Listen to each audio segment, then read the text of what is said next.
Hello everyone, welcome back to the channel अरसास। तो आज की इस वीडियो में हम बात करने वाले हैं डीयू सोल के फोर्थ सेमेस्टर के रिजल्ट के बारे में। बहुत सारे स्टूडेंट कंफ्यूज हो जाते हैं कि रिजल्ट में जो कोड्स आते हैं जैसे ER AB F0 THPR SGP CGP ये क्या है, एक्चुअली में उनका मतलब क्या होता है। और जो आपकी मार्कशीट है उसमें आपको एनरोलमेंट नंबर एंड जो आपका मदर नेम है वो आपको नील शोर होगा एंड एन शोर होगा, मतलब उसमें आपका वो डिटेल्स फिल नहीं है। तो इसमें आपको क्या करना है, इसका सॉल्यूशन क्या है। और ये जो भी है SGP CGP है ER है, अगर आपका अब्सेंट शो हो रहा है, आपने एग्जाम भी दिया है उसके बाद भी आपको अब्सेंट शो हो रहा है, तो उस सिचुएशन में आपको करना क्या है। तो वो सारी जो आपकी प्रॉब्लम्स है उसका सॉल्यूशन इस वीडियो में आपको मिलेगा। तो अगर आप भी डीयू सोल के स्टूडेंट हैं और आपको भी ये प्रॉब्लम है तो आप इस वीडियो को एंड तक ज़रूर देखिएगा। तो हम सबसे पहले बात करते हैं, जो आपका मदर्स नेम है और एनरोलमेंट नंबर है वो शो नहीं हो रहे हैं। तो ये डीयू सोल के रिजल्ट के जो पोर्टल है ना, वो कभी कभी डाटा प्रॉपरली फैच नहीं हो पाता है, उसमें जो डिटेल्स है वो इनकम्प्लीट दिखाई जाती है, तो ये ग्लिच है। और ये अभी आपको कोई प्रॉब्लम का इशू नहीं है। आपका सिक्स सेमेस्टर का रिजल्ट आता है, अगर उसमें आपको ये प्रॉब्लम आती है तो उस चीज़ के रिगार्डिंग हम सिक्स सेमेस्टर में बात करेंगे। तो अभी ये जो प्रॉब्लम है ये सभी स्टूडेंट के साथ में है कि उनको भी अपना मदर्स नेम और एनरोलमेंट नंबर है वो शो नहीं होता है। तो आप इसको लेके परेशान। अब हम बात करते हैं TH TU और PR का मतलब क्या होता है। जो आपका TH होता है वो थ्योरी का एग्जाम होता है, जो आप एग्जाम सेंटर पे जाके वो जो पेपर दे के आते हो वो उसका मतलब होता है थ्योरी। और जो आपका TU और PR होता है ये आपके प्रैक्टिकल के मार्क्स होते हैं इंटरनल असेसमेंट के, जो आप ऑनलाइन देते हो। अब बात करते हैं कि जो आपका क्रेडिट पॉइंट होता है वो कैसे निकलता है। जो आपका कोर्स का जो क्रेडिट है, एग्जाम्पल आपका जो फर्स्ट ये है उसका क्रेडिट है 2, मान के चलिए आपका जो कोर्स का क्रेडिट है वो 2 है। और आपने जो मार्क्स ऑब्टेन किए हैं, या हम बोल सकते हैं आपका जो नेट ग्रेड है वो 8 है, तो हम 2 को 8 से मल्टीप्लाई करेंगे तो 16 आएगा, तो आपका जो क्रेडिट पॉइंट है वो निकल के आ जाएगा। तो आपको समझ आ गया होगा कि आपका क्रेडिट पॉइंट निकलता कैसे है।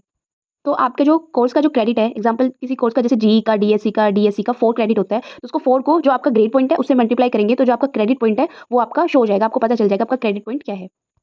अब जो मेन क्वेश्चन आता है स्टूडेंट्स के मन में कि हम पास है या फेल है, तो अगर आपको ये कैसे पता चलेगा कि जो आपका फर्स्ट और थर्ड सेमेस्टर है उसमें तो आपको ब्लैंक शो होगा, रिजल्ट जो रिजल्ट का जो स्पेस है वहाँ पे। और जो आपका सेकंड और फोर्थ सेमेस्टर है उसमें आपको पास शो होगा। अगर आपको वहाँ पे पास शो हो रखा है तो इसका मतलब ये है कि आप पास है, आपका कोई इशू नहीं है, आप प्रमोट हो चुके हैं नेक्स्ट सेमेस्टर के लिए। अब बात करते हैं, अगर आपके जो रिजल्ट है उसमें आपको ER शो हो रहा है, तो मतलब अगर आपका जो अगर एक सब्जेक्ट में ER है तो आप प्रमोट हो जाते हैं। अब जो क्राइटेरिया है ड्यू सोल में पासिंग का, तो वहाँ पे ये है कि आपको 50% जो सब्जेक्ट है उसमें पास होना जरूरी है, वो मैंडेटरी है, तब आपको नेक्स्ट सेमेस्टर के लिए या फिर नेक्स्ट ईयर के लिए प्रमोट किया जाता है। तो अब आपका काम क्या है, आपका जो ER है एक सब्जेक्ट में है, तो अब जो आपका रिजल्ट आने के बाद में अब एडमिशन स्टार्ट होंगे, तो एडमिशन में आपको उसका दोबारा से उसका री के लिए फॉर्म फिल करना होता है। अब बात करते हैं कि जो स्टूडेंट है उनका IA उनमें एब्सेंट है, मतलब इंटरनल असेसमेंट में एब्सेंट शो हो रहा है, थ्योरी एग्जाम में एब्सेंट शो हो रहा है, तो उस कंडीशन में आपको करना क्या है। अब बात करते हैं हम एब्सेंट की जो प्रॉब्लम है स्टूडेंट्स को आ रही है। तो फर्स्टली जो आपका इंटरनल असेसमेंट है, अगर आप उसमें AB शो रहा है तो वो आपको डेफिनेटली जो आपका रिजल्ट है उसमें फेल शो करेगा, क्योंकि जो आपकी इंटरनल असेसमेंट में के जो मार्क्स है वो और जो आपकी थ्योरी के मार्क्स है प्लस, तो इन दोनों को बना के आपका रिजल्ट बनता है जो आपका एक सब्जेक्ट का है। तो अगर आपने IA नहीं दिया है, इंटरनल असेसमेंट नहीं दिया है, तो आपको वो डेफिनेटली FA शो ही करेगा। अब काफ़ी स्टूडेंट के ये भी डाउट होंगे, नहीं हमने तो अपना जो इंटरनल असेसमेंट है वो दिया है बट उन्होंने फिर भी हमें एब्सेंट शो कर रखा है।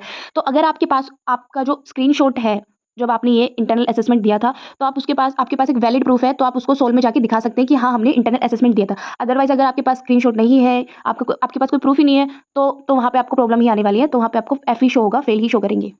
अब दूसरी चीज़ है कि अगर आपके थ्योरी का जो एग्जाम है उसमें एब्सेंट शो हो रहा है और आपने वो एग्जाम दिया है, तो आप इस कंडीशन में आपका क्या राइट बनता है, आपको क्या करना चाहिए। तो इस टाइम आपको नॉर्थ कैंपस जाना होगा और वहाँ पे आपकी जो डॉक्यूमेंट्स है, हॉल टिकट, एप्लीकेशन मांगेंगे, ID कार्ड है और जो आपका अटेंडेंस शीट की कॉपी है वो मांगेंगे। अब जो आपकी अटेंडेंस शीट की कॉपी है वो मेन है, मतलब वही आपका प्रूफ है। तो आपको करना क्या है, जो आपका एग्जाम सेंटर था जहाँ पे आपने जो ये एग्जाम है फोर्थ सेमेस्टर की वो दिए थे, वहाँ जाके आपको स्टाफ से ये बोलना है कि हमें इस डेट में जो एग्जाम हुआ था उसकी फोटो कॉपी चाहिए, तो वो आपको देंगे। तो वो जो कॉपी होगी आपको सोल ऑफिस में जाके उसको सबमिट करना है नॉर्थ कैंपस में। तो वो उसमें डॉक्यूमेंट्स मांगेंगे, जो आपका हॉल टिकट है, मतलब आपका जो एडमिट कार्ड है, उसको उसको लेके जाना है। जो आपको एक एप्लीकेशन भी लिखनी होगी कि जो हमने थ्योरी एग्जाम है वो दिया है बट उन्होंने एब्सेंट शो कर रखा है रिजल्ट में, तो उसके रिगार्डिंग। और आपका जो ID कार्ड है वो मेन है, वो तो चाहिए गई। तो ये सारे डॉक्यूमेंट लेके आपको नॉर्थ कैंपस जाना है। तो वो आपको 20 से 25 डेज में आपके जो ये रिजल्ट का इशू है ये फिक्स का हो जाएगा, तो आपको इसमें कोई इशू नहीं होगा। तो यहाँ पे बस थोड़ा सा है कि आपको पेशेंस रखना है और आपको वेट करना है कुछ डेज का, तो आपका जो इशू है ये भी रिसोल्व हो जाएगा। अगर आपको वीडियो अच्छी लगी लाइक करें, शेयर करें एंड सब्सक्राइब करें। Thank you for watching the video.